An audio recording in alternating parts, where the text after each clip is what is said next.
بسم اللہ الرحمن الرحیم نحمده ونصلی علی رسوله الکریم اما بعد.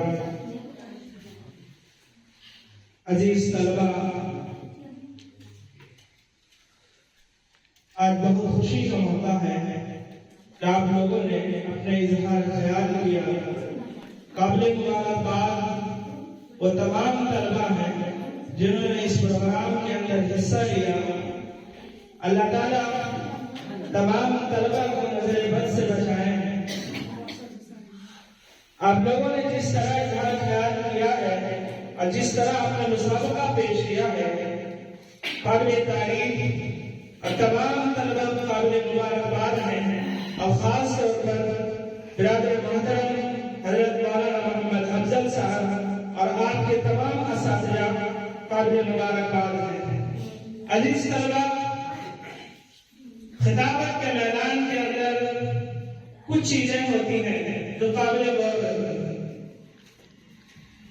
ان میں سے سب سے بڑی چیز وہ ہے حضرت امام بخاری رحمۃ اللہ علیہ نے کتاب العلم کے اندر ایک باب منعقد کیا ہے اور اس میں بے شمار حدیث بیان کی. وہ ہے الحیاء فی العلم، یعنی علم کے اندر شرم. جس طالب علم کے اندر علم سیکھنے میں اگر شرم آیا اور اس کو ہر جگہ آ رہا ہے تو کبھی علم نہیں سیکھ سکتا ہے. امام مجاہد رحمۃ اللہ علیہ فرماتے ہیں لا يتعلم العلم مستحی ولا مستكبر، کہ علم جو حیا پیدا کرتا ہے اور جو گھمنڈی آدمی کبھی علم نہیں سیکھ سکتا ہے. تو اب ہمیں ہونا چاہیے، ہم تمام طلبہ کو یہ بتاتے ہیں اور ہم بھی اس پر عمل کریں کہ علم کے اندر کبھی علم نہ، کبھی آگ نہ محسوس کریں، کبھی شک محسوس نہ کریں. اور خاص طور سے یہ آپ کا میدان ہے، مدارس سیکھنے کی جگہ ہوتی ہے. یہاں پر آپ سے غلطیاں بھی ہوں گی، خطائیں بھی ہوں گی اور اساتذہ اس میں سدھار بھی کریں گے. ہمیں شک نہیں کرنا ہے، ڈٹ کر اپنی بات کو رکھنا ہے. اور جس طالب علم کے اندر ڈٹنا نہیں آیا اور جس طالب علم کے اندر استقامت نہیں آیا، وہ طالب علم کبھی کامیاب نہیں ہوتا ہے، وہ ہمیشہ گنگا رہتا ہے. اور گنگا بند طالب علم کے اندر ایک مرض، اور جس طالب علم کے اندر قوت گویائی نہ آئی وہ دنیا کی تمام چیزوں کو اس نے چھوڑ دیا.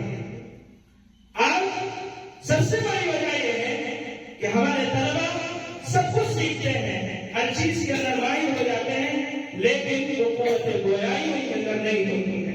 اس لیے ہم علماء فرماتے ہیں اگر جس طالب علم کے اندر قوت گویائی نہیں آئی تو وہ شخص، وہ طالب علم اپنا دفاع نہیں کر سکتا. آج اسلام پر بے شمار اعتراضات لگائے جاتے ہیں اور بے شمار اعتراض کیے جاتے ہیں.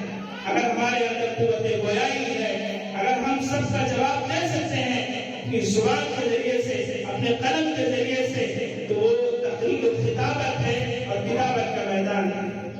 اس لیے ہم تمام طلبہ سے کہتے ہیں کہ علم کے اندر شرم نہ محسوس کریں. چاہے وہ خطابت کا میدان ہو، چاہے کتابت کا میدان ہو، چاہے سیکھنے سکھانے کی مجلس ہو، غلطیاں ہوں گی، بالکل غلطیاں ہوں گی. اور کوئی منزل میرا سوال نہیں ہوتا ہے، کوئی فرشتہ نہیں ہوتا ہے. غلطیاں تو یقینی ہیں، لیکن یہ مدرسے اس لیے قائم کیے گئے ہیں کہ آپ کی غلطیوں کو سدھار کرنے کے لیے، آپ کے اندر جو کوتاہیاں ہیں اس کو سدھار کرنے کے لیے اللہ تعالیٰ سے دعا کروں کہ اللہ تعالیٰ ان طلبہ کو ایک مستقبل روشن کامیاب بنائے اور ان طلبہ کے لیے، ان طلبہ کی زندگی کو ایک روشن کر دے. اور یہ جہاں جہاں طلبہ جائیں وہ علم، ان سے علم چھوٹے اور علم کا سمندر بنے. وہ تمام طالب علم جنہوں نے اس پروگرام کے اندر حصہ لیا وہ تمام قابل مبارکباد ہیں. وہ اساتذہ جو ان کے پیچھے مشقت کیا اور محنت کیا، جو لگن کے ساتھ ان کی اصلاح کی، وہ بھی قابل تعریف ہے. خاص طور سے حضرت مولانا محمد افضل صاحب